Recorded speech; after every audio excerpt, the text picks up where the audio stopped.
નમસ્કાર મિત્રો, જીગર sir physics YouTube ચેનલમાં આપ દરેકનું હાર્દિક સ્વાગત છે। જો આપ લોકોએ મારી ચેનલ લાઈક શેર અને સબસ્ક્રાઇબ ના કરી હોય તો ઝડપથી કરી નાખો। આજે આપણે ધોરણ 12 ચેપ્ટર 1 માં વિદ્યુત ક્ષેત્ર કોને કહેવાય અને બિંદુવત વિદ્યુતભાર હોય તો એના વિદ્યુત ક્ષેત્રનું સૂત્ર શું થાય અને એના ઉપરના થોડા ઘણા અગત્યના મુદ્દાઓ છે એની ચર્ચા કરીશું। તો આપણે સમજીએ વિદ્યુત ક્ષેત્ર કોને કહેવાય। બરાબર સમજો। ધારો કે આ ઉગમ બિંદુ છે, આ x અક્ષ, y અક્ષ, આ x અક્ષ છે, આ y અક્ષ, આ એનું ઉગમ બિંદુ O અને આ ઉગમ બિંદુ ઉપર પ્લસ q જેટલો કેપિટલ વિદ્યુતભાર મૂકેલો છે। બરાબર। હવે સમજો, હવે હું આજુબાજુના વિસ્તારમાં એક પ્લસ સ્મોલ q જેટલો વિદ્યુતભાર આના આજુબાજુના વિસ્તારના p બિંદુએ લઈને આવું છું। આ p બિંદુ છે કે જેનો સ્થાન સદિશ r સદિશ હોય। ઉગમ બિંદુથી એનો સ્થાન સદિશ કેટલો હોય? r સદિશ। તો આ પ્લસ q વિદ્યુતભારને હું અહીંયા લાવું છું, અહીંયા લેતો આવ્યો 12 થી। બરાબર, અહીંયા પહોંચી ગયો તો તમને ખ્યાલ આવશે કે ભાઈ આ પ્લસ q વિદ્યુતભાર પર આ પ્લસ કેપિટલ q વિદ્યુતભાર વડે અપાકર્ષી બળ લાગશે। બરાબર છે, જે આપણે કુલમ્બના નિયમ ઉપરથી શોધી શકીએ। હવે વિચારો, જો હું આ પ્લસ q વિદ્યુતભારને આ p બિંદુએથી લઈ લઉં તો એનો અર્થ એવો થાય કે આ પ્લસ q વડે આ p બિંદુ પર બળ નહીં લાગતું હોય। બળ અહીંયા વિદ્યુતભાર હશે એટલે લાગ્યું, એ આપણે અનુભવી શક્યા, પણ આ પ્લસ q ને હું લઈ લઉં તો આ વિદ્યુતભારની આ p બિંદુએ કોઈ અસર નહીં હોય। જો અસર ન હોત તો હું જ્યારે આ પ્લસ q વિદ્યુતભારને અહીંયા લાવ્યો તો એના ઉપર બળ ન લાગે। આની કોઈક એવી અસર છે અહીંયા કે જેના લીધે આ વિદ્યુતભાર વડે આના ઉપર બળ લાગે છે। સમજાય છે? અને ઈ જે અસર રહી એને જ આપણે કહીશું વિદ્યુત ક્ષેત્ર। બીજા અર્થમાં એમ પણ કહી શકાય, દાખલા તરીકે કોઈ ચુંબક હોય, આ ચુંબક છે, બરાબર, n અને s ધ્રુવ। હવે કોઈ હું બીજી કોઈ લોખંડની ખીલી છે એને હું સતત ને સતત એની તરફ લેતો આવું, તમે અનુભવશો કે ભાઈ આટલે હશે દૂર હશે ત્યારે આ બંને વચ્ચે કોઈ આકર્ષી બળ નહીં લાગે। જેમ જેમ હું નજીક લેતો આવીશ અમુક સમય બાદ અમુક અંતરેથી આના ઉપર આ લોખંડની ખીલી ઉપર આ ચુંબકની બળ લગાડશે। એનો અર્થ એવો થયો કે આ ચુંબકની અસર અમુક અંતર સુધી અમુક વિસ્તાર પૂરતી જ લાગુ પડે છે। એ જેટલા વિસ્તાર પૂરતી લાગુ પડે એને એનું ચુંબકીય ક્ષેત્ર કહેવાય। ચુંબકની અસર હતી એટલે, સમજ્યા? તો એવી જ રીતે વિદ્યુત ક્ષેત્ર એટલે તો હું એમ કહી શકું કે વિદ્યુત ક્ષેત્ર એટલે એની વ્યાખ્યા કરવી હોય તો આપણે આવી રીતે કરી શકીએ। વિદ્યુત ક્ષેત્ર એટલે કોઈ વિદ્યુત ભારની પોતાના આસપાસ વિસ્તારમાં, પોતાના જેટલા વિસ્તારમાં કોઈ વિદ્યુતભારની પોતાના જેટલા વિસ્તારમાં, પોતાનો આજુબાજુનો જેટલો વિસ્તાર હોય એટલા વિસ્તારમાં વિદ્યુત બળ લગાડતો। આ વિદ્યુતભારની વાત કરું તો આ વિદ્યુતભાર આસપાસના જેટલા વિસ્તારમાં વિદ્યુત બળ લગાડતો હોય, જેટલા વિસ્તારમાં, એટલા વિસ્તારને તો તેટલા ક્ષેત્રને તેટલા વિસ્તારને આપણે શું કહીશું? વિદ્યુત ક્ષેત્ર। સમજાણો? ભાઈ આ વિદ્યુતભાર આજુબાજુના આટલા વિસ્તાર પૂરતો પોતાનું વિદ્યુત બળ લગાડે તો એટલા વિસ્તારને એનું વિદ્યુત ક્ષેત્ર કહેવાય। સમજાણો? એટલે વિદ્યુત ક્ષેત્ર છે એટલે જ આના ઉપર બળ લાગ્યું, બરાબર છે। બાકી આ વિદ્યુતભારને હું અહીંયા રાખે તો પણ પ્લસ q બે વિદ્યુતભાર છે તો વિદ્યુતભાર વચ્ચે કુલમ્બ બળ કે વિદ્યુત બળ લાગવું જોઈએ, નથી લાગતું। કેમ? કારણ કે આની પોતાની અસર આટલા પૂરતી સીમિત છે। સમજાય પડી? તો આને કહેવાય વિદ્યુત ક્ષેત્ર। ક્લિયર થઈ ગયું? વિદ્યુત ક્ષેત્રની બીજી પણ વ્યાખ્યા છે, આ પહેલી વ્યાખ્યા આપણે જોઈ, બરાબર છે। હવે આપણે બીજી વ્યાખ્યા જોઈ। બીજી વ્યાખ્યા કઈક આવી છે, બરાબર સમજો વિદ્યુત ક્ષેત્રની। વિદ્યુત ક્ષેત્રને આપણે E વડે દર્શાવશું, E, અને વિદ્યુત ક્ષેત્ર પોતે સદિશ રાશિ છે, યાદ રાખજો। વિદ્યુત ક્ષેત્રને આપણે E વડે દર્શાવશું અને પોતે સદિશ રાશિ। હવે જોતા જઈએ, વિદ્યુત ક્ષેત્ર E સદિશ બરાબર એનું સૂત્ર આવું છે, F સદિશ ના છેદમાં સ્મોલ q. સૂત્ર યાદ રાખશું આપણે, એનું સૂત્ર આવું. તો હવે આના ઉપરથી વ્યાખ્યા કરવી તો આવી થાય, પ્લસ q એટલે આને એમ બોલાય એકમ ધન વિદ્યુત ભાર પર, એકમ ધન વિદ્યુત ભાર પર લાગતા વિદ્યુત બળને જ શું કહેવાય? વિદ્યુત ક્ષેત્ર. એટલે એકમ ધન ઉપર જે બળ લાગે, આના ઉપર જે બળ લાગે એને જ એનું વિદ્યુત ક્ષેત્ર કહેવાય. બરાબર છે?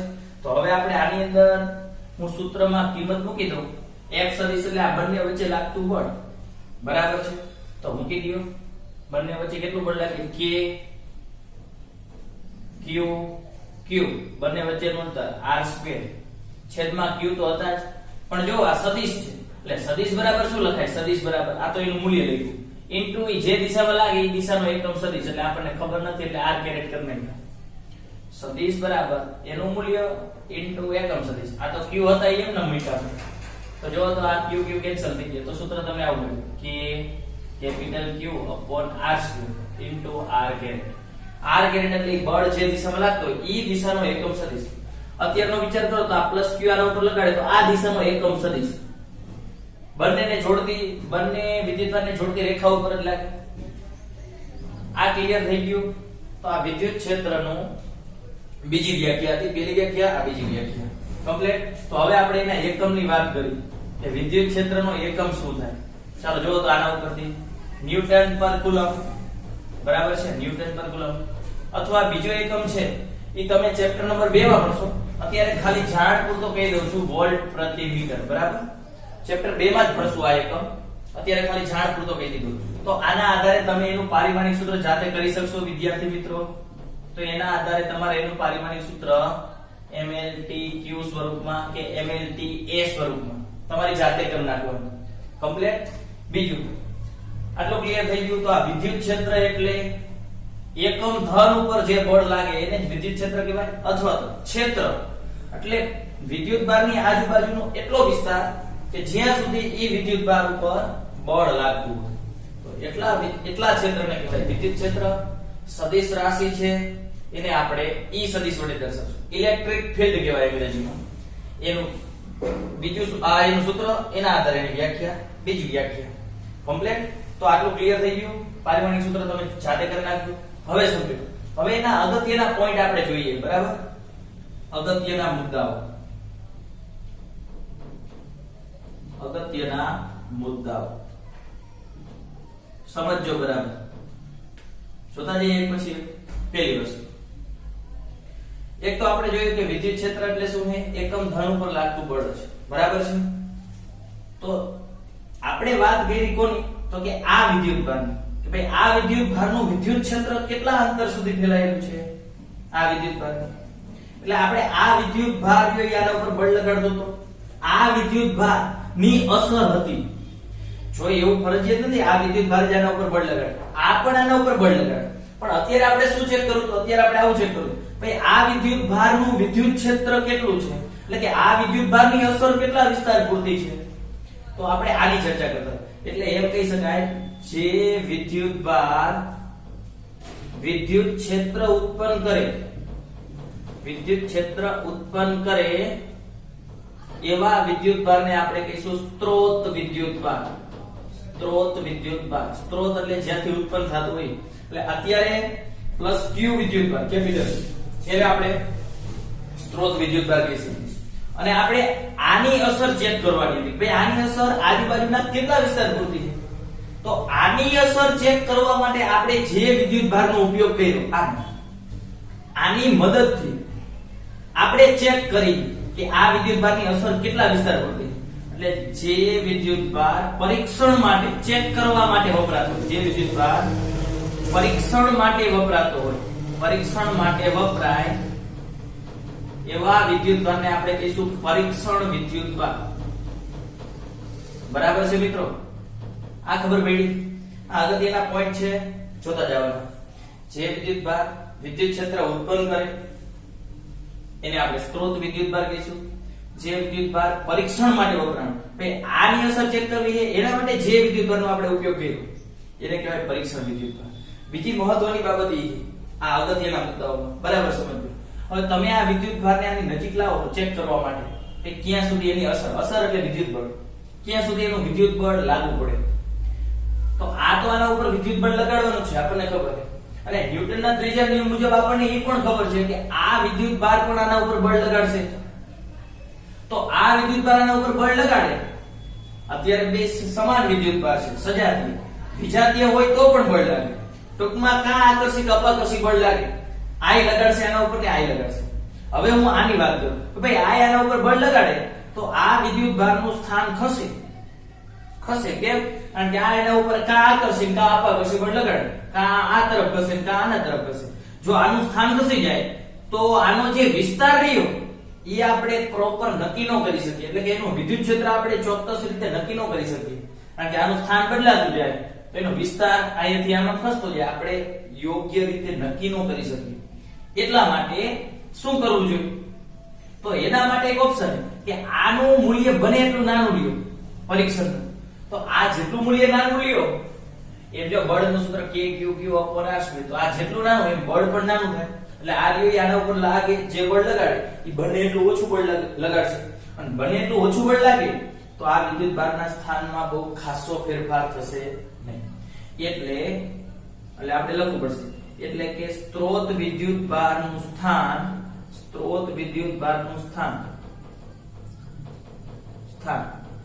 અથવા એવો શબ્દ પણ વાપરે કે સ્ત્રોત વિદ્યુત ભારનું તંત્ર પરીક્ષણ વિદ્યુત ભાર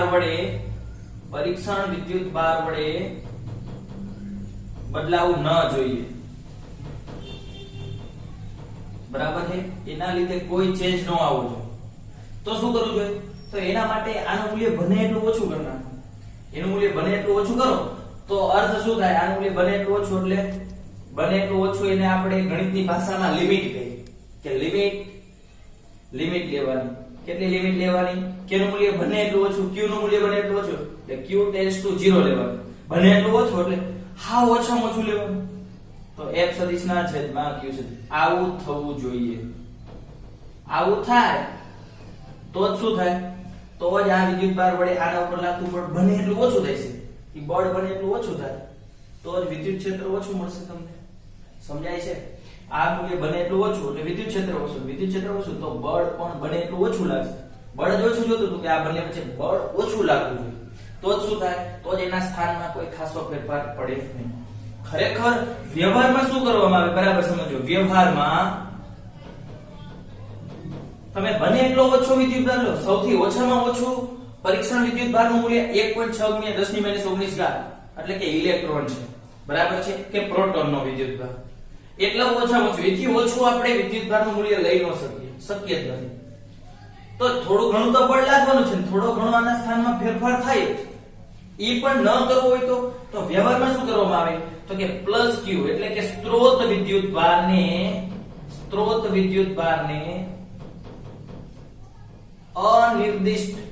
અનિર્દિષ્ટ બળ વડે પકડી રાખવામાં આવે છે. સમજો શું કહેવામાં આવે? આ એવું કે અનિર્દિષ્ટ એટલે આપણે ક્યાંય વાત ન કરી હોય કે ક્યાંય ચર્ચા ન કરી હોય, ચર્ચા ન કરેલ હોય, વાત નથી કરેલી, ક્યાંય દેખાડેલું નથી કે આ વિદ્યુત ભારને મેં કોઈ બાહ્ય બળથી પકડી રાખેલો હોય જેથી તે પોતાનું સ્થાન છોડે નહીં. બરાબર છે? એટલે એને કહેવાય અનિર્દિષ્ટ કે ત. બરાબર? ચર્ચા ન કરેલી હોય, વાત ન કરેલી હોય, દેખાડેલું ન હોય એને કહેવાય અનિર્દિષ્ટ. ઈ બળ વડે પકડી રાખવામાં આવે એટલે આ ભાઈ આના વડે ગમે તેટલું બળ લાગે તો આનું સ્થાન ચેન્જ થાય નહીં. ક્લિયર થયું? તો આ તો અગત્યનો પહેલો મુદ્દો. પછી આપણે બીજો, ત્રીજો, બે ત્રણ મુદ્દાઓ જોવાના છે. ચાલો બીજો મુદ્દો જોઈએ. ક્લિયર થઈ ગયું આટલું? આ પહેલો મુદ્દો. ચાલો બીજો મુદ્દો. બીજા મુદ્દામાં આપણે જોઈએ. બરાબર છે? જો E નું સૂત્ર આવ્યું આપણે kq/r². તો E આવું સૂત્ર આવ્યું kq/r² સદિશ બરાબર એનું મૂલ્ય ઇન્ટુ એકમ સદિશ. જો તો આ સદિશ બરાબર એનું મૂલ્ય ગુણ્યા એકમ સદિશ. એટલે ખાલી E નું મૂલ્ય થયું જે આ સૂત્ર ઉપરથી સ્પષ્ટ છે કે જે પરીક્ષણ વિદ્યુત ભાર પર આધારિત નથી. પરીક્ષણ વિદ્યુત ભાર પર આધારિત નથી. એટલે પરીક્ષણ વિદ્યુતભાર નથી આવતો એના સૂત્રમાં. આપણે જેને ચેક કરવા માટે લીધો હોય, ચેક કરવા માટે તમે ગમે તે વિદ્યુતભાર લો, એના ઉપર આધાર જ નથી રાખવો. આ દેખીતું છે કે જેનું વિદ્યુત ક્ષેત્ર હોય એ વિદ્યુતભાર આવે. આ ખાસ યાદ રાખવાનું, દાખલામાં બહુ જરૂર પડશે. વિદ્યુત ક્ષેત્ર જેનું હોય એ વિદ્યુતભાર આવે, પરીક્ષણ વિદ્યુતભાર નો આવે. બરાબર છે? ખબર પડી? અને ઈ પણ સ્પષ્ટ છે. તથા તે એટલે વિદ્યુત ક્ષેત્ર r પર આધારિત છે. r પર આધારિત છે એટલે કે અંતર બદલાય એમ બદલાતું રહે. જેમ ઓછું અંતર હોય, અંતર ઓછું તો વિદ્યુત ક્ષેત્ર પ્રબળ. વિદ્યુત ક્ષેત્ર પ્રબળ એટલે વિદ્યુત બળની અસર પ્રબળ થાય, દેખીતું છે. જેમ જેમ અંતર વધે તો વિદ્યુત ક્ષેત્ર ઘટે એટલે ખેંચવાની એટલે કે બળ લગાડવાની કે અપાકર્ષી બળ લગાડવાની વૃત્તિ ઘટતી જાય, દેખીતું છે. ક્લિયર થઈ ગયું મિત્રો? આ બીજો અગત્યનો પોઈન્ટ હતો. ચાલો ત્યાર પછી ત્રીજો અગત્યનો પોઈન્ટ, પ્લસ q વિદ્યુતભાર હોય, પ્લસ q તો એના માટે વિદ્યુત ક્ષેત્ર E ની દિશા હંમેશા ત્રિજ્યાવર્તી બહાર તરફ હોય. અને માઈનસ q વિદ્યુતભાર હોય તો E ની દિશા ત્રિજ્યાવર્તી હંમેશા ત્રિજ્યાવર્તી અંદર તરફ હોય. આ ખાસ યાદ રાખજો. એટલે એને આવી રીતે દર્શાવી શકો. દાખલા તરીકે હું પ્લસ q કહું, જો વિદ્યુત ક્ષેત્ર આપણને દેખાય નહીં એની કે આમ રેખાઓ જાતી ન હોય એટલે આપણને દેખાય નહીં, માત્ર અનુભવી શકાય.